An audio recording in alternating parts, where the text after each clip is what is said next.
中国味道匠心酿造，本节目由400年正宗中国味海天独家冠名播出。尝美味享优惠，封神餐厅订得到。本节目由让你顿顿都封神的美团团购联合赞助播出。小象超市30分钟快送超市，感谢节目官方食材供应商小象超市赞助播出。一饭封神尝百味，一杯宫酪品匠心。本节目由一口爱上中国味的宫酪酸奶赞助播出。好水煲好汤，好水煮好饭。本节目由每一滴都有源头的农夫山泉赞助播出。Como 管家厨神到家，本节目由一句话就能轻松做好菜的 Como 全屋智能赞助播出。一饭封神更懂美味，麦麸迪解码贴心更懂犬猫。本节目由麦麸迪指定赞助播出。卫龙高鲜牛肝菌魔芋爽，鲜香爽。本节目由卫龙魔芋爽赞助播出。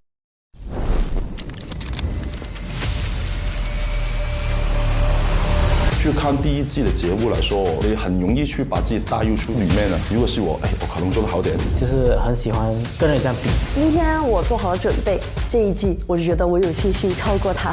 一帆风顺2，我们来了。现在棋局重开，席位洗牌，来自不同地域、不同菜系、不同餐饮体系的厨师，即将在这里开启新的交锋，像个古罗马的竞技场一样，就要在里面度个你死我活了。在这里，地域不会限制味道，履历不能保证胜利。结果是出局。天哪！敢于接受挑战的人，才有可能一帆风神。为什么你可以在上面，我就不能在上面？但是我站在这里干的就是你们。我尊重他们，我不害怕他们。等着吧，我要下来收拾你们来。无所谓啊，我永远能打。这一季冠军一定是大厨。大厨又怎么样？你也会被淘汰。一帆风神，各翻大厨，加油！现在，请所有选手入场。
这个地方，好大也好亮。毕竟从山里边来，没见过这么多灯光。但是我在山里边漂亮的东西见太多了，这种的话对我来说心情波动不会那么大。商业小背篓，这个是我的。我叫山野小背篓，我从厨20年了。之前是中餐职能总监，会到每个酒店去给他们开发菜单。但是我一直想做的是把大山的食材搬上远方的餐桌，去交更多的朋友。哇，哦，没想过第2个来的是国际友人，我想着完蛋了，我不会讲英语啊。大家好，我是阿拉比鲁尼。我在上海工作12年了，我的家人问我为什么你去那么远，我给他们说 Why not？ 这个是柠檬籽吗？这个是香茅草。香茅，这个是我自己种的辣椒。这辣不辣？还行。因为中国是比我们大的，他们有那么多的食材，每个地方的口味都不一样，所以要看看他们有什么东西。大家好，我是一桌难求，目前经营的一家餐厅叫山海座。是一家黑珍珠一钻的餐厅。餐厅基本上需要提前3到4个月才能预订到，目前已经排到了9月份，很多顾客吃完之后还会继续预约，因为非常好吃。我在香港的餐厅叫 Ankoma，25年拿了米其林年轻主厨奖。客人说吃我煮的菜会有幸福的感觉。我是年少有为，02年的，目前是餐厅的主理人和主厨。工作的时候呢，我永远是谎报年纪的，因为如果说让他们知道你年纪很小的话，其实不便于你的管理。但是我觉得年轻也可以做出好味道。大家好，我是00后新厨，我在之前工作的餐厅拿了米其林1星，也是福建唯一一家摘星的西餐厅。因为年纪小，会有一些质疑的声音，所以我主动来当小厨，证明自己，抛开一切荣誉和光环，靠我的实力走到最后。00后好厉害， 00后对，都是很年轻就拿了黑珍珠、米其林的主厨。哎，本来想放猪吃老虎的嘛，但现在看老虎太多了，还是好好的做个草草根吧。大家好，我是从意大利过来见你们的，很高兴。我是美味意中人，是 Master Chef 总冠军。我来这个节目就是想要赢。我是路人乙，风味的节目总冠军啊！哇哦，全都是冠军。对，别哭了，甜品大师。他把甜品做到了世界水准，在国际上拿了很多奖，而且在很多国际比赛中都当过裁判。他很厉害，他给澳大利亚总理掌过勺，香港全鸭法餐的开创者就是他。他做薄饼好吃到是蔡澜最爱，甚至写到书里。他们都是在自己的领域做到了顶尖水平，都是各个地区国际化的拔尖者。有高手，有高手，完蛋！来一半了，对吧？差不多来一半人了吧？哇！这是可以的吗？还有魔术。这一季的选手太卷了，跟上一季比，许多不同类型的厨师都来了。大家好，我输了，今天很开心，我终于不用上班了。我要回来啦！外地游客打卡必吃的顺德顶流鸡煲，常年热搜在榜。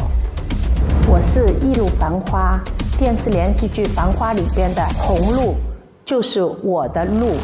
这种早上起个红路就搞，因为你也区别的。我是北派海肠捞饭的创始人，也一手创建了海鲜餐厅品海楼。我们家是川菜世家，在成都开了4家店，还挺火的。哇，这个厉害了！他的农耕记把湘菜开到全世界。我代号是艾玛了。他们的餐厅算是漂亮饭的鼻祖。参加过《变形记》的妈妈，她的黄鱼面馆也超级有名。他的店是最近的排队王，排队都要好几个小时。我创业12年了，开了超过500-600家店了。因为第一季的火爆，所以更多各个地方热门店铺的厨师都来了。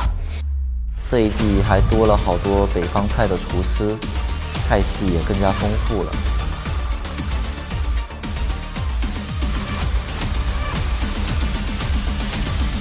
阵仗好大啊！看到现场的席位一点点被填满的时候，心里就会想着：哇，这个这么厉害，哇，那个也好厉害，就是一个比一个厉害。哇，好像来到那种御膳房海选的那种感觉，对，身边全是那种20-30年经验的名厨。今年的小厨比去年菜系更丰富，也多了更多专业性高、具有国际视野的厨师。跟他们同台竞技是非常荣幸、非常激动的事情。只剩下2位了。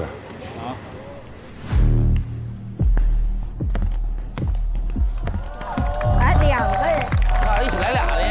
他们上一季来过，对，他们上一季来过。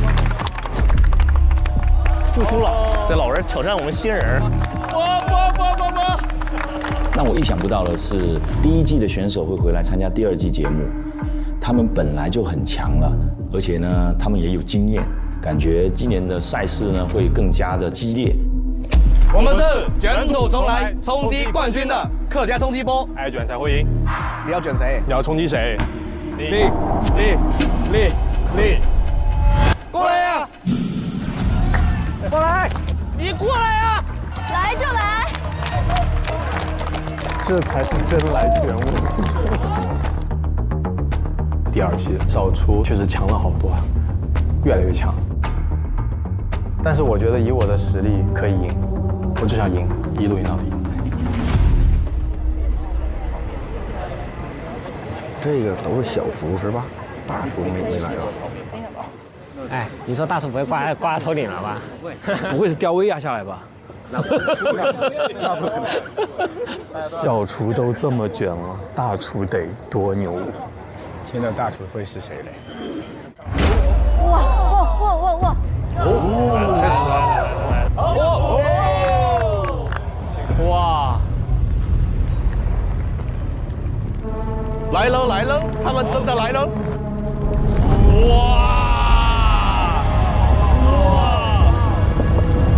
太帅了吧！好强的压迫感！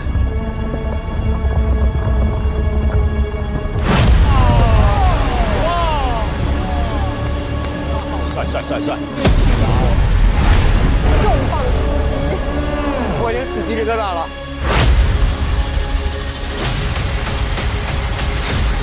哇哦，有点意思啊！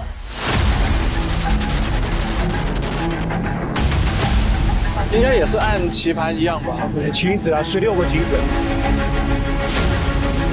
现在排兵布阵，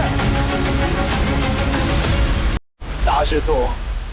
这个是地狱之火要烧到我们的意思吗？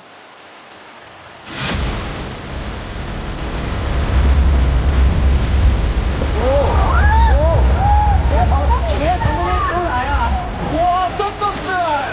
哎呀，我鸡皮疙瘩都起来了。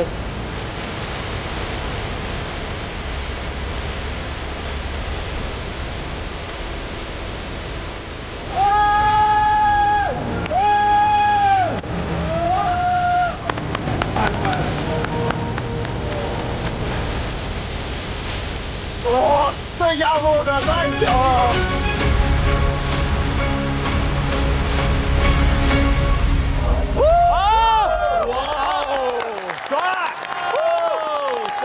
帅！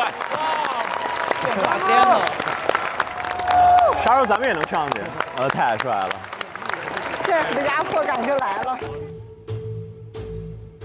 哇，今年开场方式，我以为他会像去年推过来，但今年啪一下和竹笋一样，砰全出来了，我这个汉堡就嘚儿起来了。就这种直接的物理意义上的这种碾压感，好有压迫感，我们都得仰视他们。那个应该是炳胜吧？炳胜，强哥，海雷玉，厉害。薇姐，阿妹，这都是殿堂级的人物啊。接下来，我将正式向各位介绍隆重登场的这16位厨师。全国知名餐饮品牌炳胜集团联合创始人曹四全。全哥，最能打的全哥。我觉得现场的很少有人不认识全哥，他是我对粤菜的启蒙，把粤菜做到了可能全国人都知道炳胜这个餐厅，那很厉害。这个品牌真的很强，炳胜有广州新荣记之称，它有20多家店，然后年年都是黑珍珠米其林，荣誉拿的可以挂满墙的那种级别。我在英国就有人给我推荐，去广州一定要吃炳胜。这级别都来啊，谁敢跟你打呀？连续7年荣获米其林2星、世界最佳厨师2把刀持有者 Eric Ratti。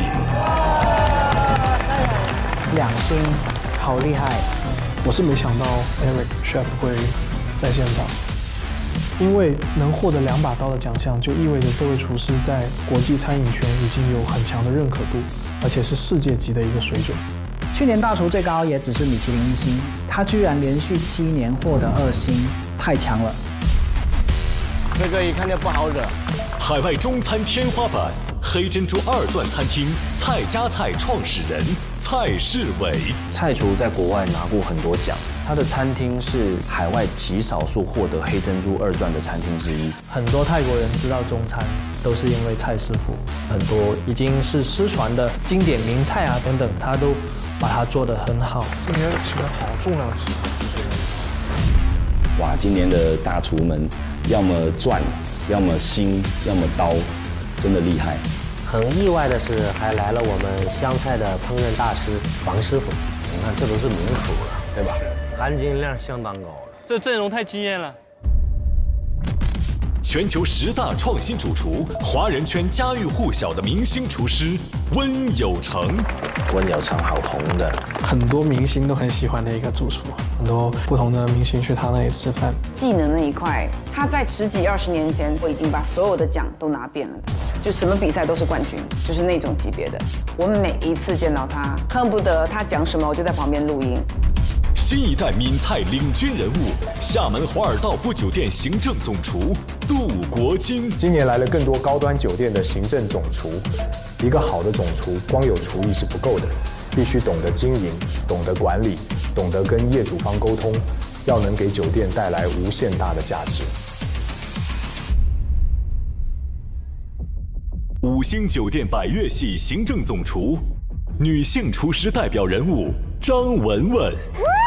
太帅了！这是女性厨师哎，她的外形很酷，很酷。她和去年的 Tiffany 都是酒店行政总厨，不知道谁更厉害一点。在一个男性占据主导的行业里面，一个女总厨，你需要有一个很大的魄力，还需要通过你的想法、你的菜品，去让他认可你、听从于你，这个就非常的不容易。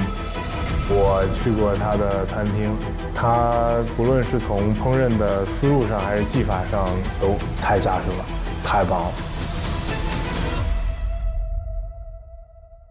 最后一位了吧？在中间的一定很厉害。哇！等一下！哇！大力师傅。深耕川菜半世纪，传承100年技法的荣派川菜代表人物邓华东。邓师傅！哇，偶像，他有70岁了。没想到能在这个舞台见到他。他的眼睛里是散发着光的，而且是有那种老鹰的眼神。郑师傅是我们成都荣派川菜传承有序的泰斗级人物，他是川菜行业所有人膜拜的一个大师中的大师。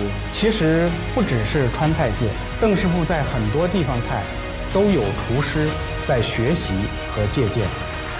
邓老师他这个岁数来参加节目，我觉得他其实不是来竞技，他更多考虑的是传承，把自己几10年的经验和对中国菜的理解传给我们这些年轻人，真的是由衷的钦佩。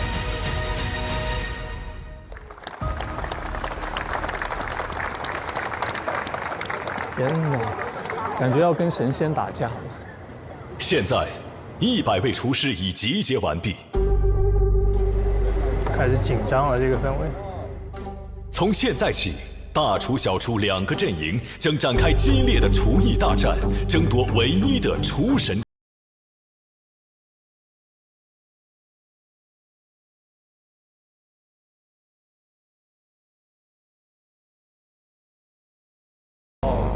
Sounds fun。会有什么样的升级呢？这是什么呀？好有意思。这么刺激今年吗？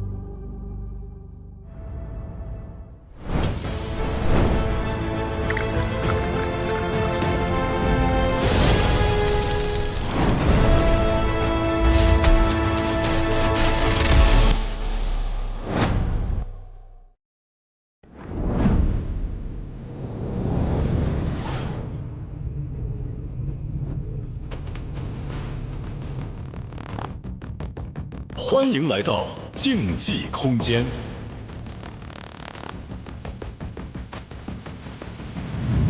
加油！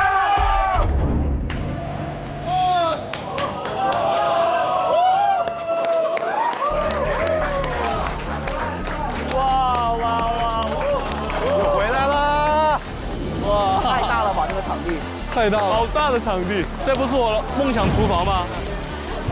你们不敢想象在这做饭有多爽。对，那冰箱太帅了吧，每人一个，然后长长一条。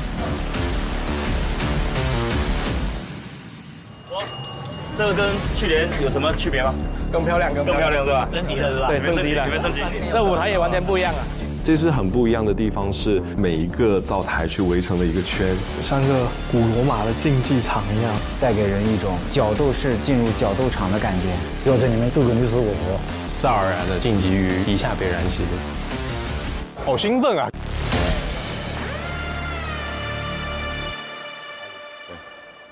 哇，大厨！哦，大厨来了！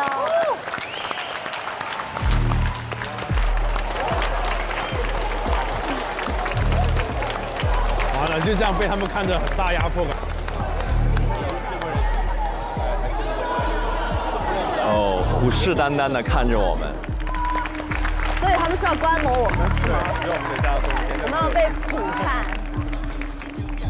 仰望啊！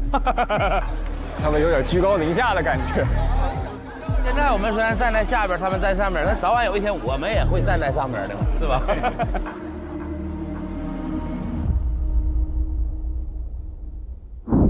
哎呦，这是要干什么？现在为各位介绍《一饭封神》第2季专业评审。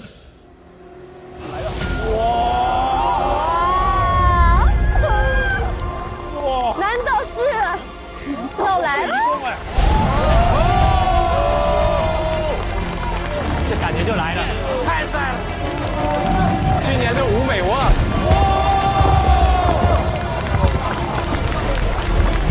这个评委会从那边出来啊？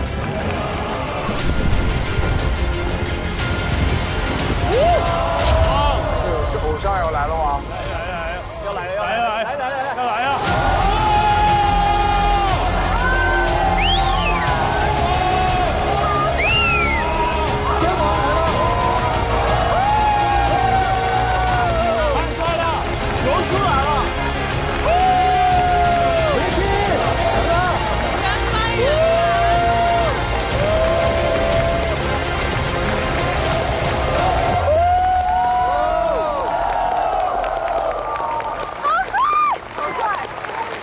太帅了！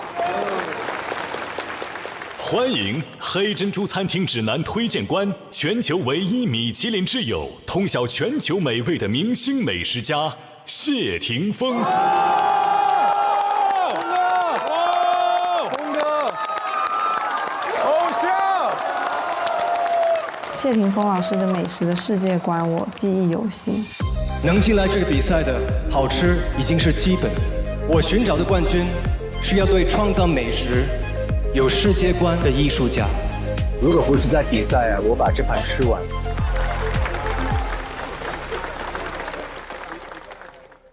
欢迎新荣记集团创始人、中国黑珍珠摘钻、米其林摘星最多的餐饮企业家张勇荣叔。荣叔好，我辈子楷模。荣叔不仅是一个成功的企业家，他也是一个挑剔和高端的食客。我吃完第一口就知道，海参的胀发有点过了。臭鳜鱼不是就要臭吗？为什么把它降低了呢？他对食材品质的讲究和对不同风味的理解都是顶级的。有请世界50家餐厅国内最高排名持有者、世界最佳厨师奖3把刀获得者、精通中餐和法餐的顶级厨师 Vicky 郑永琪。偶像，大家的偶像。Balance 哥去年，他好像特别严格。最难搞就是这个 Vicky。Vicky 老师的话就是大家熟知的 Balance 先生。他是为了不太 balance 的出局，你蒜不够多，那就令到它有点咸。出局。他对于菜品和调味的平衡要求非常高，还有极其严格明确的一个评分标准。这个部分很好吃，但是呢，有一点 gas 的味道，出局。所以我今天其实是有一点点害怕 Vicky 的。我当时是心里有默念说，千万别让他来点评我。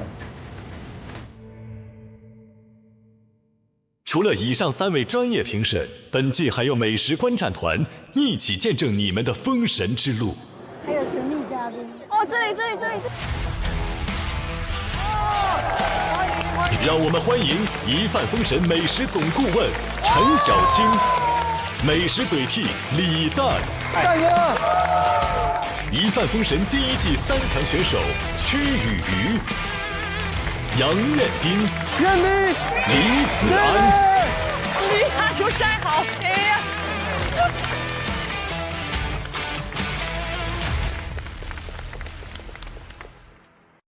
接下来公布《一饭封神》第2季第1局比赛的考核题目：拿手菜。参赛选手需要在120分钟内呈现自己的拿手菜。评审品尝菜品后，成功入局的厨师登上晋级区，出局的厨师将带着自己的身份棋子离开。本局比赛没有待定，每位评审仅有10个入局席位。若某位评审的入局席位已满，而后续菜品表现更为出色时，已入局者将面临替换。好残酷啊！本场共计30个入局名额，计时归零之前，一切皆有变数。对嘛？刺激。除此之外，本局比赛还将有一条全新的升级规则。改规则了，哟，有套路了哟，跟去年不一样。是要淘汰更多吗？啊？什么意思？好可怕！什么意思？哇！哎！哇！上面！哇！什么东西？这是什么呀？哇！真的下血本了！刚开始下降的时候，我以为是4块金砖。这个黄金到底要有多厚呀？这是什么？冰箱？可能食材吧。这看着像是厨灶。真的是哎！哇，它是灶台，黄金灶的哇，黄金啊！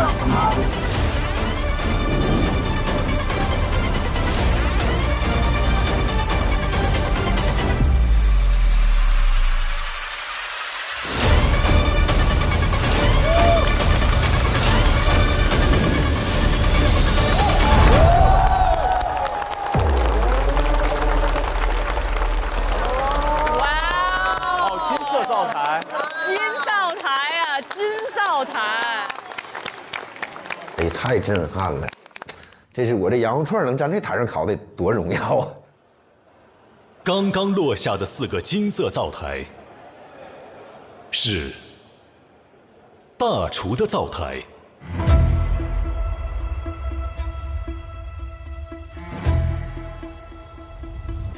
是大厨的灶台。大厨要跟我们比，你看我鸡皮疙瘩都起来。是啊，我鸡皮疙瘩也起来了。会不会大厨和小厨一起淘汰？正常，一视同仁。本局比赛中，大厨将与小厨正面交锋，不再拥有豁免权。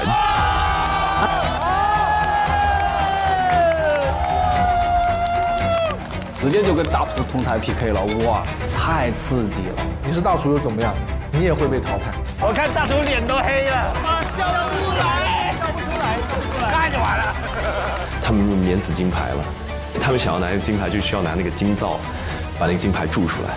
一饭翻身，干翻大厨，加油！有意思，有意思，可以，可以。打的就是精锐，打我人多了，你剩老几先排队。我老实说，你们怎么来，我就怎么打。我觉得你们叫啥呢？叫不叫嘛，我也要下来说是你们的，只是没到时候。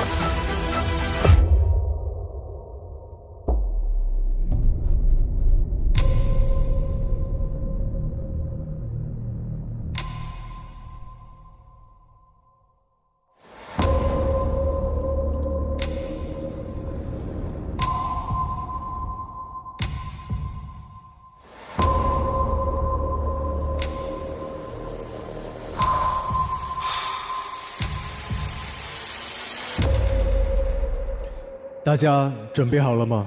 准备好了，准备好了。大小厨入局战，现在开始。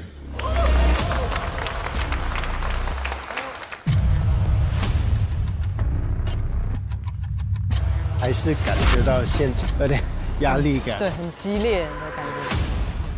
就音乐一响起，就感觉那个紧张的气氛就来了。意思是有一个阴影。因为我们上一年第1局，我们是看着大厨在上面观战我们的，然后今年大厨居然可以一起。那这把大厨也会很紧张吧？压力是迟早都会有，但是现在就一开始就。我觉得大厨本来就应该承受更大的压力，因为大家对他们期待更高。大厨、小厨最大的区别就是能不能维持稳定水准。评审来说，我觉得比赛真的是公平的。赢没用啊，最终还是靠拳头、靠实力说话。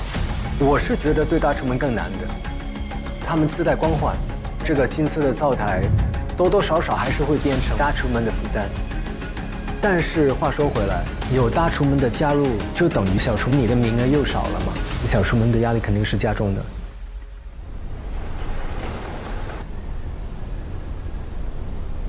今年这些人看过上一季节目，全都是憋着一股劲呢，每个都是很独特的感觉。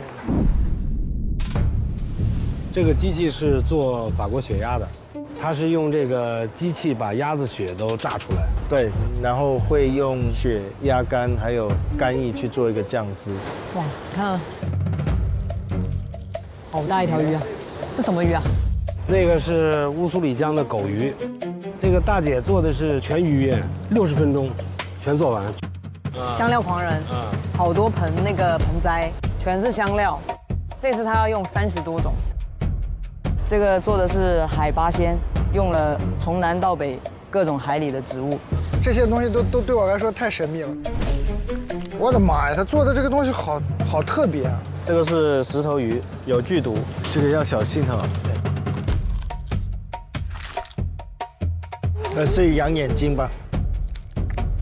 它这个是不知道想不出来什么味道，所以我对这个特别好奇。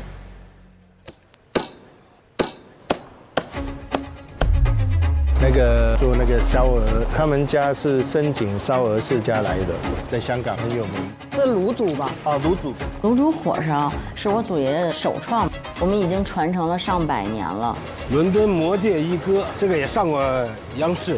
把传统西安美食带到欧洲的陕西人，我是第一个。我专门给肉夹馍定义了一个英文单词 “gamburger”， 现在字典上可以查到这个字。啊，真的？是的。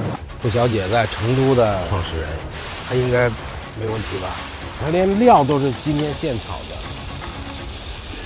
有牛的香味吗？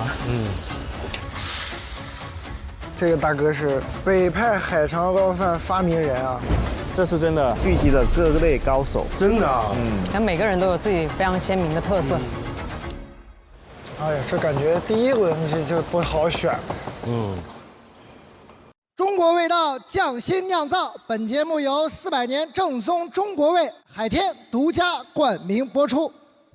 尝美味享优惠，封神餐厅定得到。本节目由让你顿顿都封神的美团团购联合赞助播出。新鲜食材天天有，30分钟就到手。感谢节目官方食材供应商小象超市赞助播出。一饭封神尝百味，一杯公告品匠心。本节目由一口爱上中国味的公告酸奶特约赞助播出。好水煲好汤，好水煮好饭。本节目由每一滴都有源头的农夫山泉赞助播出。我发现有老朋友啊，你们发现了吗？2个。对，我看名字看到了，艾卷，跟客家冲击波。这怎么有回炉重造的 ？Hello 啊，看着好面熟啊。回来了，卷土重来。卷土重来，也是一个想法。这2个人，我上一季还是有很深的一个印象，他们有一定的实力，然后他们会比我们熟悉这里的场地、温度、湿度，肯定做了很多的储备工作。他们敢只许成功不许失败了吧？再失败压力太大了。你这么大阵仗吗你？对，这个液态蛋是要做冷的呀？对的，这个是创新的客家的一道豆腐花。那还有其他食材吗？豆腐还是豆腐。祝你好运，谢谢。我是客家冲击波，我又回来了。客家冲击波呀，不好意思，你出局了。今天这个皮，我是勉强的搅断的，好可惜。第一次参加之后，其实挺多客人是想试一下咬不动的割水是怎么样的。我记得点评最多点赞的就是很可惜没有发挥好。对，我也觉得挺可惜的，所以我才回来了。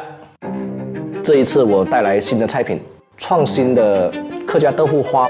豆腐是用国宴的刀工把它切成了一个像绣球一样的叫菊花豆腐。看拿菊花豆腐切得特别细，然后用那个分子料理设备的一个离心机，把10倍浓缩的豆浆澄清。离心机就是我们去验血，抽完血之后，护士会把我们的血放在一个试管里面，把这个试管放进去，它一直会晃，每分钟几千转的速度摇这个液体。比如说他今天摇的是黄豆，那这个黄豆的渣子会跟这个液体分离，那你得到的是最清澈的液体。这个是离心机离出来的豆汁，醇厚。我就把离心出来的豆汁热一下，放在底部，然后我会用液氮把它表面快速冻成冰块，这样就把豆浆藏在底部，让你去挖掘它，得到一个惊喜。然后把蒸好的黄豆鱼胶汤跟切好的豆腐倒下去，它就能瞬间形成一层那个果冻，像定格的这个化石一样，很漂亮一朵花。哇，它这个菜看似简单，感觉好复杂。他们敢这憋了1年大招了，这不得好好的表现一下。爱卷今年搞得又是很复杂，感觉。你今天还是用黄油鸡，用我最熟悉的食材，再次表达另一道一个。那还是卷吗？不是。大家好，我是爱卷蔡慧英，我今年是2.0的那个状态就回归。你好，大少，请介绍一下你的菜。我今天做了一个黄油鸡卷，今年我也是带来了一个黄油鸡，但是是一个升级版。我现在还没看出来爱卷在做什么。爱卷它是做了一个用猪网油、鸡跟鲍鱼好像给它包起来。我这次有一个宫保的主题去呈现黄油鸡这个食材。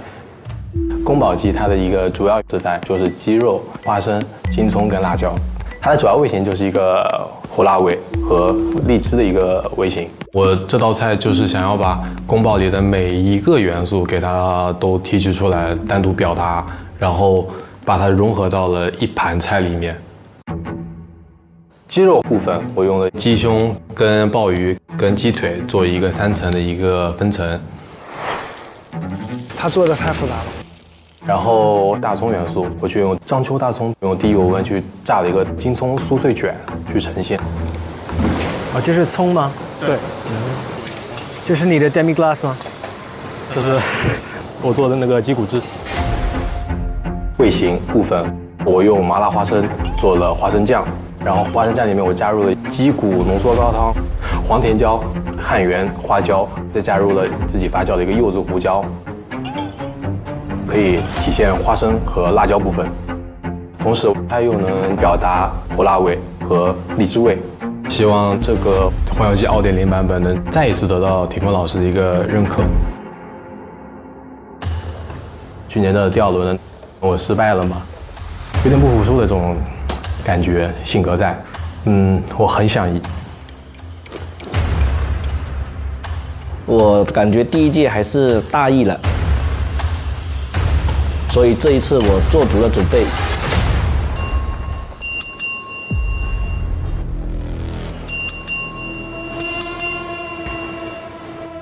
哇，按0了，好紧张啊！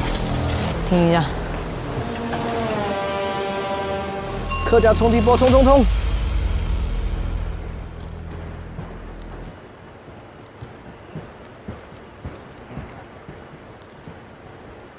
你好，评委。可嘉冲击波，可以揭盖看一下。它应该是用豆子、跟豆浆还有豆腐做不同层次的这个呈现，然后组成了一个创意版的客家豆腐花。你是自己切的？对的。其实网上有几块钱的模具，我可以送你一个。那个太粗糙了。那也是，我要像头发那么细。我们吃的话要把它完全搅碎，连绣球都要搅碎吗？全部连底部都要搅碎。我来帮你。来。我们要把豆浆搅出来，这样它口感就会更平衡。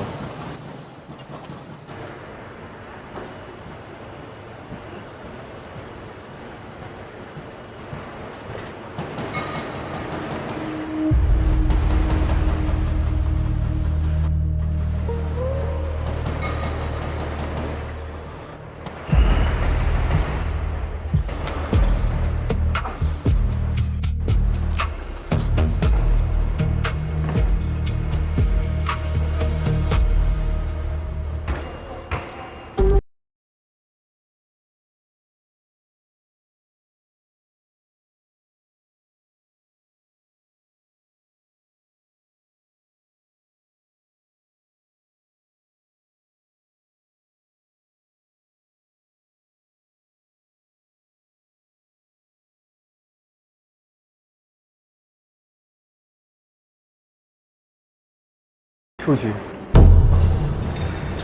没过。因为我是觉得还偏不够浓郁的。我觉得，尤其是我知道你自己的功底，我是希望能吃到一种惊喜的。不好意思，我觉得这个好可惜的，就是因为我们从打开看到它的刀工，看到整个呈现是高级的，是美的，是有仙气的。但是在喝的时候，它只是一个比较平的味型，不错的豆花，但是会有惊喜吗？这个味道对我来说就没有。客家冲击波出局。我该把自己想展示出来的东西也展示了出来，我想表达的东西也表达了出来。我觉得这次输而无憾。哎，俏玲。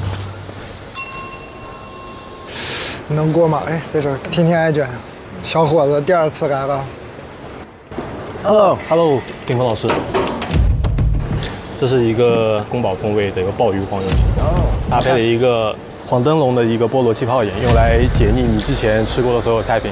对，这是我为了评委老师品尝前去特别配置的一个黄甜椒菠萝风味气泡盐，先让评委老师喝一下，清一下口。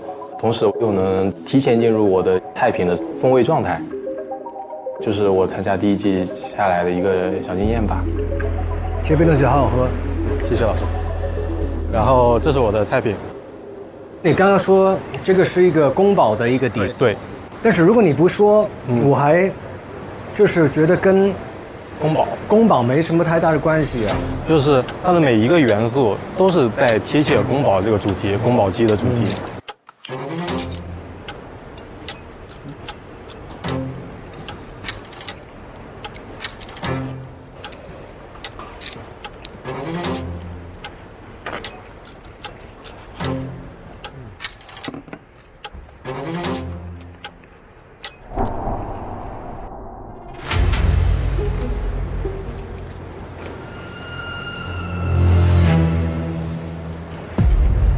爱卷才会赢。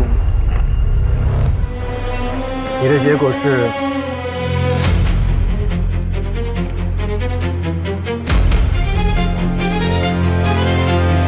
出局。太伤感了，太伤感了。哎呀，整道菜其实是独立的，非常不错，每一个技术层面都是非常高的。但是它为什么要在一起？为什么要这么呈现给客人吃？这个是要琢磨的。好的，这么多元素的一道菜，还命名了宫保这个味型，但是我吃到的更多是它的这个黄甜椒的椒香、苦涩。加油！爱卷才会赢，出局。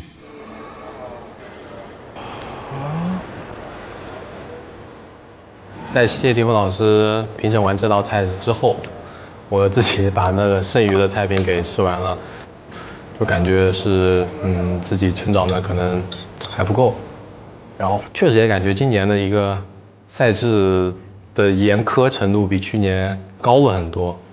还卷土重来，还冲击冠军，还冲，还卷，哎呦，我俩是来说相声的吧？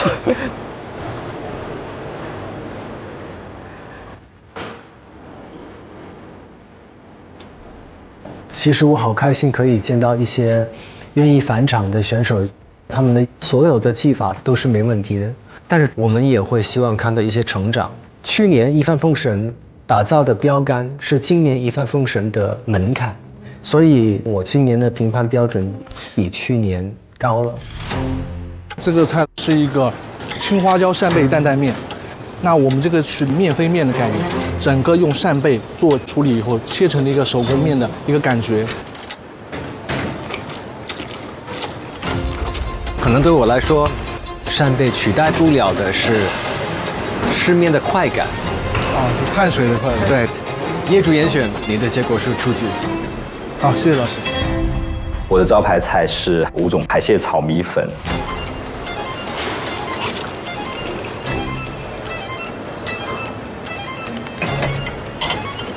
我会觉得这么多的螃蟹，它有点迷失了每一个食材的这个用处。一桌难求。不好意思，你的结果是出局，谢谢你。我看到今年的选手比去年的更整活了很多，喜欢有很多的步骤。我的龙虾的煮法就是把它缝在了 kelp 里面，或者是带着很多的元素。我们会选用这个蔬菜的根、茎以及芽苗制作的。但是有很多的美食做了减法，把最简单的东西做完美，反而是更高分的。这个 kelp 它本身也有一些海洋的 brininess， 所以再加上你的酱呢，其实后面是过咸的。因为你做了这么多的功夫，在每一道功夫里面，我觉得可以这个手法再细一点点。漂泊厨房出局，料理黑带女王出局，一桌难求出局，业主严选出局。完蛋啦！霆锋，一上来就这么严格啊？去年已经这么厉害了，但是这个已经是基本，今年必须比去年更好、更细腻、更有世界观，所以我也替他们担心。到目前为止还没有一个入局的，挺吓人的。是不是因为大厨的加入，让评委的评判标准变严格了？不论大厨和小厨，首先一定是好吃，而且一定要 consistently tasty。做一个厨师真的很重要。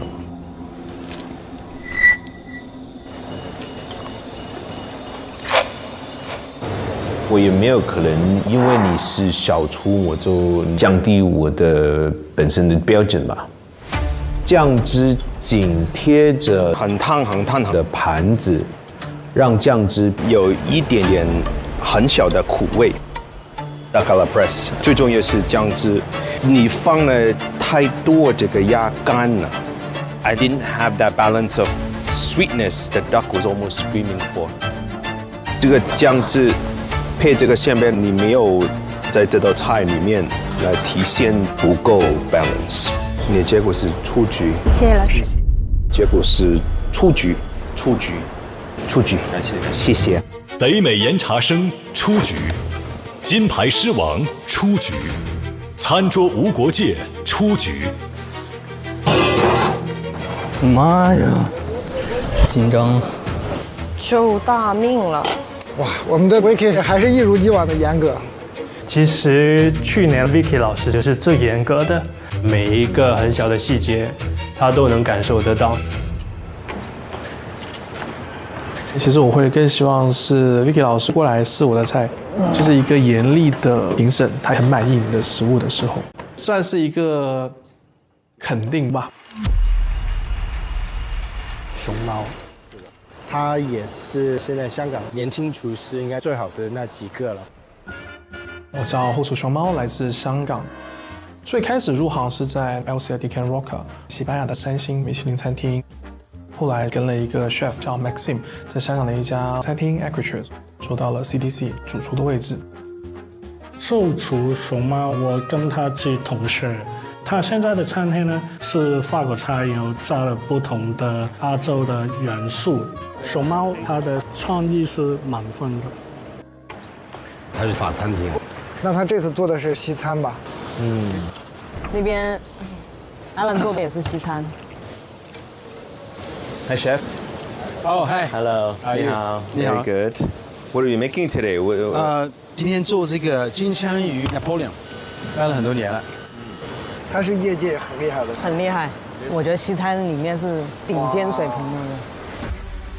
他很早也是华人第一批拿米其林的，肯定是专业中的专业了。Chef Alan 的话，其实在中国西餐在这一块就是很德高望重的。Chef Alan， 他是我们协会的会长。艾克菲是一个很高端的组织了，会长，这个多大的咖呀？Alan鱼难得会来参加节目。Chef Alan 鱼，他是香港的餐饮界的前辈嘛，也是做西餐的，能跟他同台较量，也是我觉得自己的一个荣幸吧。我做了有36年厨师了，这次来参加一帆风神，我觉得是可以互相学习的一个事情。跟大厨同场竞技，我是蛮兴奋的。那大家站在同一个起点，能不能走下去？拿菜说话嘛。这次我做的是一个金枪鱼拿破仑，用一个刻刀刻成圆形薄片之后呢，我把它保鲜放在冰箱里。其他主要还是以中国的食材，比方说长沙的长豆角，辣度来自湖南的鸡肠椒，这个椒呢它是非常嫩。这个sauce呢，我是以这个大豆油做成一个蛋黄酱。调味用一点盐、酱油、嘎嘣脆的鲱鱼籽，然后把鸡肠椒、豆角切成小末放进去，它的口感是非常清新的。就看他那个手法都很利落，应该调味特别好。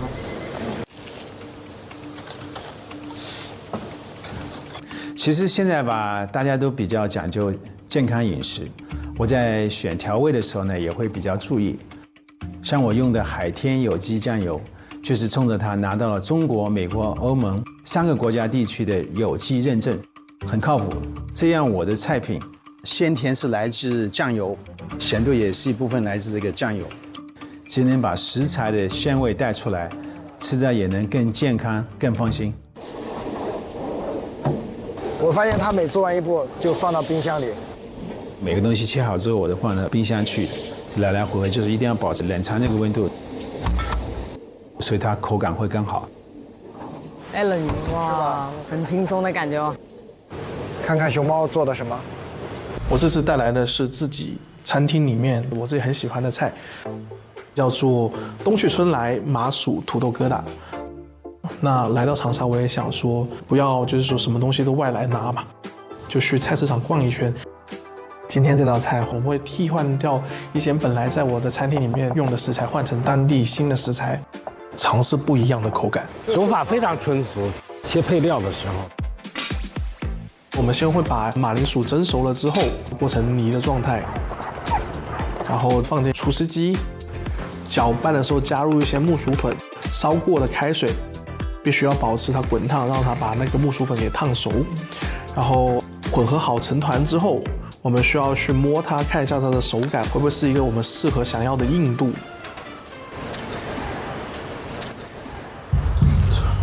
没想到在过程中翻车了，因为这款土豆的品种淀粉含量比较低，所以和面的时候需要减少水分，但我没注意到，结果导致面团比平常更粘稠了。那我第一个反应就是糟糕了，脑子瞬间就乱掉了。非常紧张，非常紧张，我手都在冒汗。这边 Alan 应该快完成了。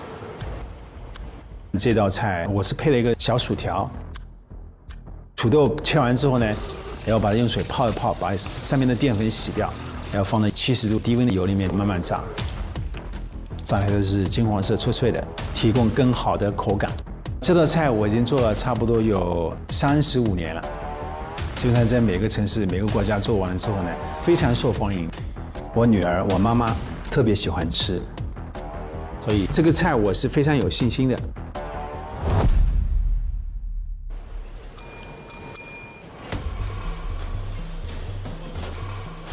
Hi Chef， 这道菜是要海陆两吃，西班牙金枪鱼拿破仑，中间搭配那个炸的土豆丝，提供更好的口感。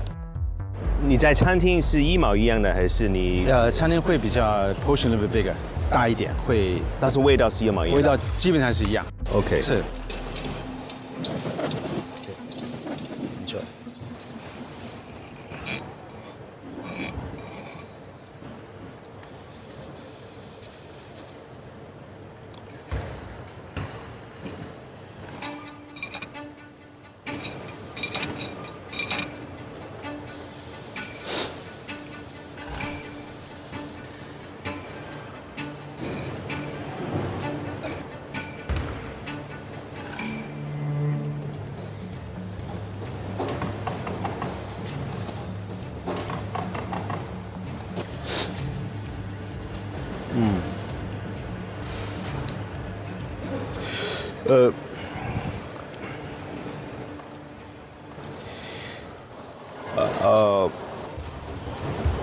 你的结果是？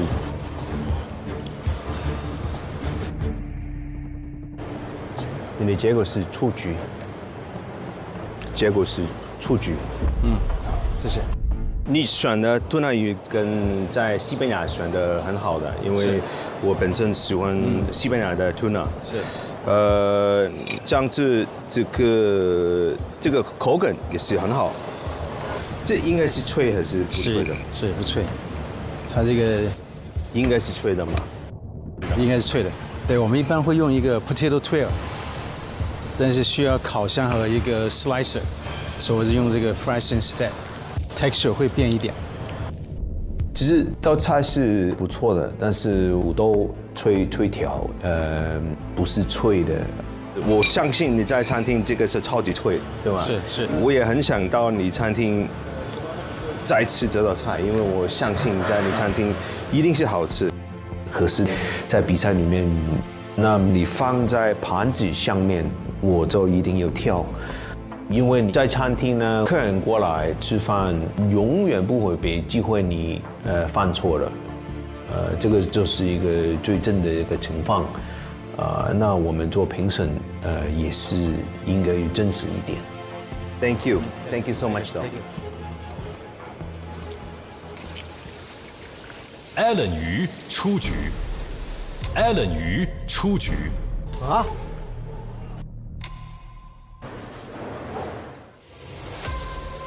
？Chef 出局，我真的好意外。Chef Alan 鱼他淘汰的那一刹那，我是整个人是呆了，因为他在我心目中是一个很有分量的 chef。我觉得他应该是稳进前最少8强吧。他被 PK 掉，我们一片哗然。哇！出局！大厨，这是第一个。天哪，大厨！哇 ，Vicky 真是铁面无情哎，那 Vicky 肯定也知道他是谁啊。是啊。不够脆就不过了。比赛其实就是这样，你有2个小时，大家都有2个小时。天哪！你状态不太好，那你没有什么借口。加油啊！小薯条不够脆，因为可能摆在里面有酱汁，会软一点，所以这次出局呢，我接受。对我来说，我觉得 OK， 因为我的心态一直很好，那所以我还是会继续做自己的厨师。Alan 鱼出局。突然听到 Chef Alan 被淘汰了，瞬间压力更大了。因为那个翻车了，我还在思考要怎么补救，之后就只能就是不停的深呼吸，然后赶紧切，赶紧做，继续一点点加木薯粉，搓出面团之后，封保鲜膜放到冰箱里面让它冷却一下，因为面团有点粘稠，冷却了之后可以让它变硬。冰箱只有这么大，那你需要腾空间。我在看清单表格，思考要把哪些步骤往上提，哪些可以往下面放。那说不紧张肯定是假的。后厨熊猫也按铃，熊猫也完成了。Hello，tell me。这个就是东旭春来麻薯土豆丸子，它的口感比较像年糕，比较有弹性一点。面团冷冻变硬之后，就可以拉出来搓团了。我给它取名土豆麻薯丸子。然后东旭春来其实是整道菜的一个概念，灵感其实来自于新荣记那个时候比较出名的一个东旭春来饭。那它的冬呢，其实是指冬天的腊肉，然后我就把腊肉换成了 chorizo 腊肉肠，然后春是指当时会有的春天的一些蔬菜。然后法山对于酱汁非常的看重，我是用了一个花雕做了一个中国黄酒酱汁。其实它里面还有混5年和10年，因为5年是提供酸味，10年是提供香味。我用这个酱汁去煮丸子和配料，我也相信这个菜品它是会有比较惊喜的一个感觉的。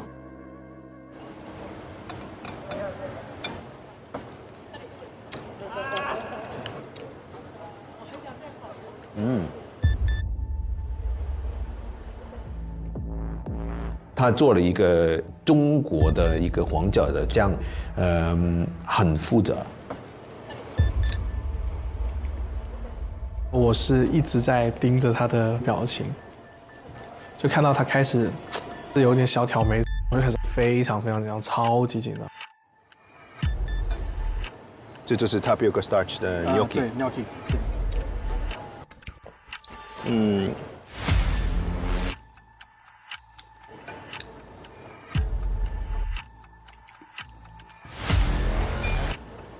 他好像刚才和面的时候出了点问题。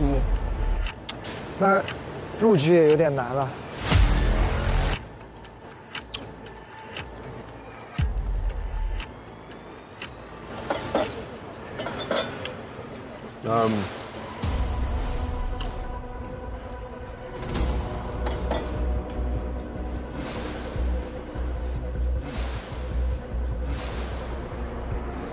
恭喜你，入局。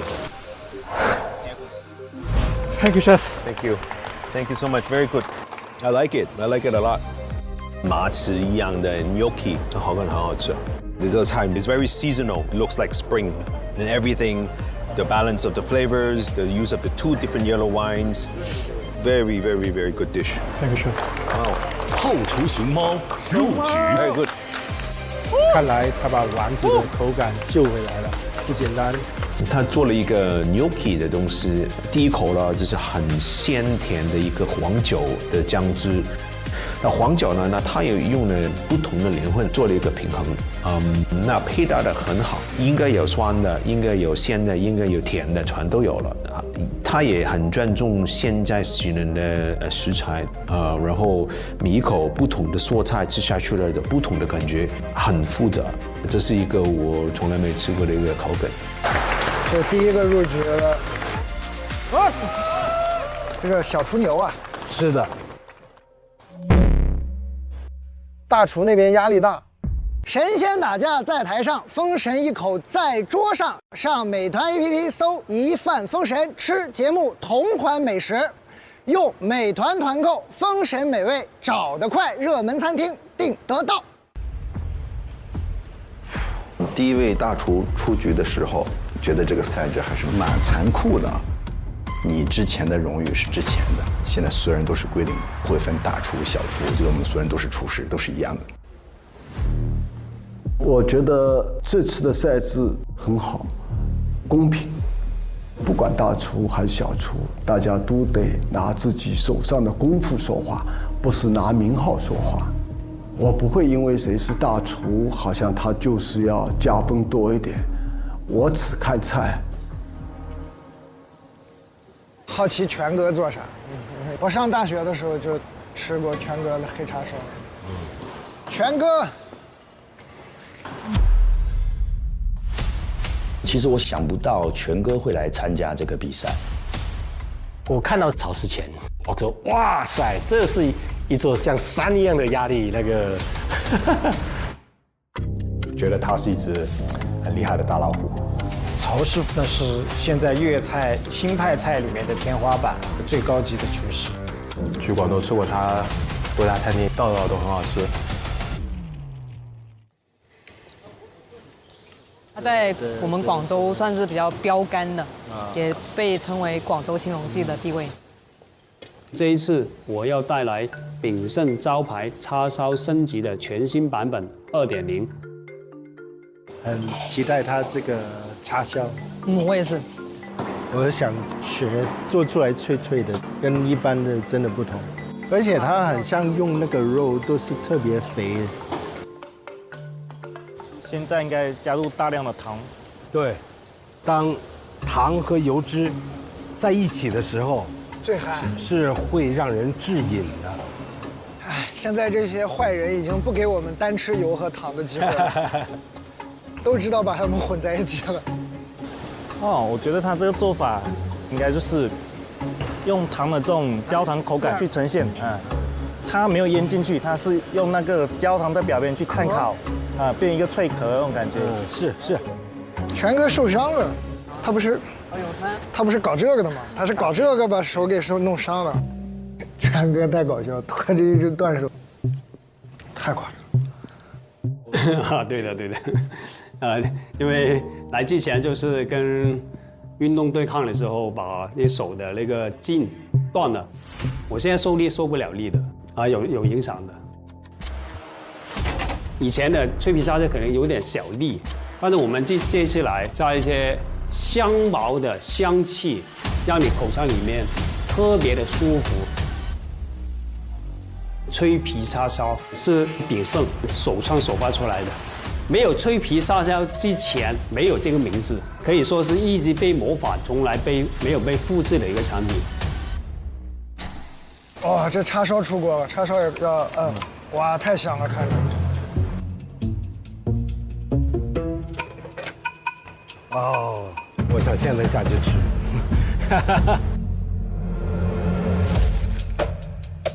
上一年小厨拿冠军的，今年冠军可以在大厨里面产生。全哥交卷了，这肯定香啊！它那一开炉就是香味了。这个是脆皮叉烧第2代，香茅脆皮叉烧。我用香茅水加一些木酱籽油，提炼那个香料。老师过来品尝的时候，喷椰香水，再去吃我这个脆皮叉烧。一口酥脆夸口，淡淡的香茅的味道在口腔里面环绕。来，试讲，闻一下我香水，香茅的味道。他自己调了个香茅水做香水。其实他这个整个下来之后，如果是跟这道菜没有关系的，也其实让人觉得这个是装神弄鬼的。那我要先吃这个。对，先来这个。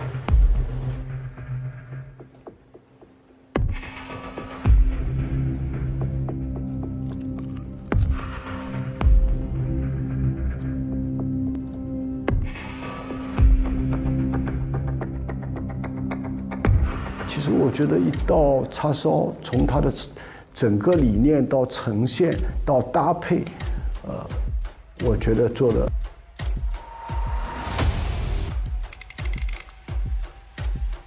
希望手上部位给味道带来影响。